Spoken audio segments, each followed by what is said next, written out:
بسم اللہ الرحمن الرحیم۔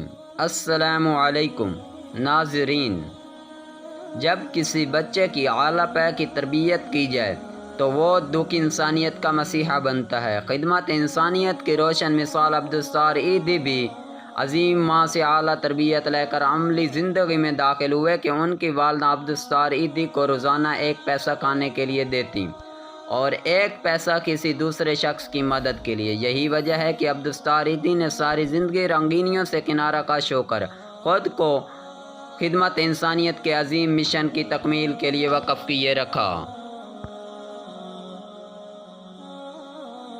عیدی نے رسمی تعلیم تو ہائی اسکول تک بھی حاصل نہیں کی تھی، تاہم وہ کہتے تھے کہ دنیا کے غم میرے استاد اور دانائی و حکمت کا ذریعہ رہے ہیں۔ 1951 میں انہوں نے ذاتی دکان میں ایک ڈاکٹر کی مدد سے مختصر شفا خانہ کھولا۔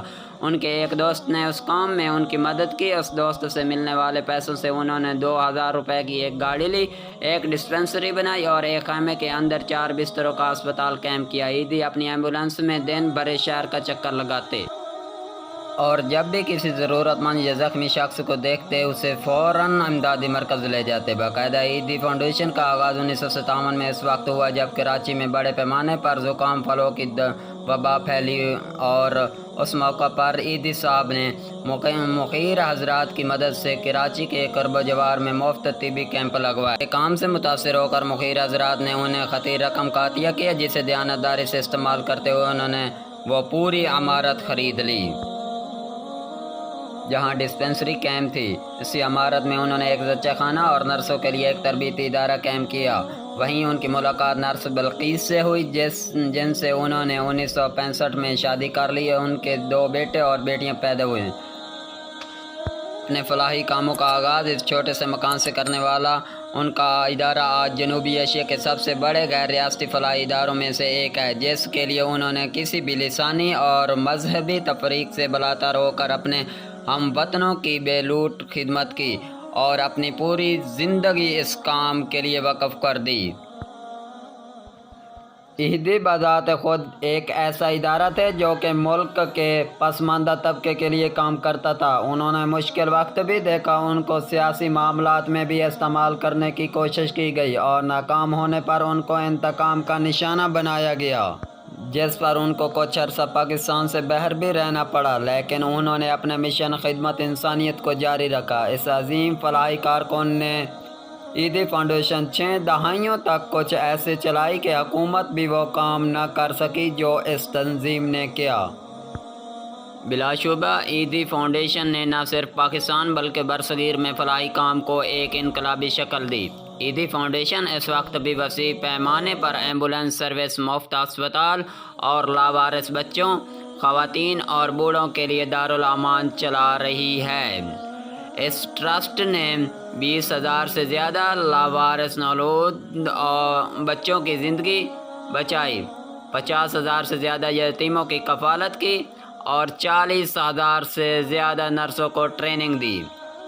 ملک کے چپے چپے میں عیدی ٹرسٹ کے کلینک، پناہ گاہیں، بزرگوں کے لیے گھر اور ایسے ہی بے شمار منصوبے ملیں گے۔ کوئی حادثہ ہو، قدرتی آفات یا دھماکہ، چند منٹ بعد سارن بجاتی اور تیزی سے موڑتی سفید سوزوکی گاڑیاں جائے وقوع پر پہنچتی ہیں، جیسا کہ وہ اگلی گلی میں اسی واردات کا انتظار کر رہی تھی۔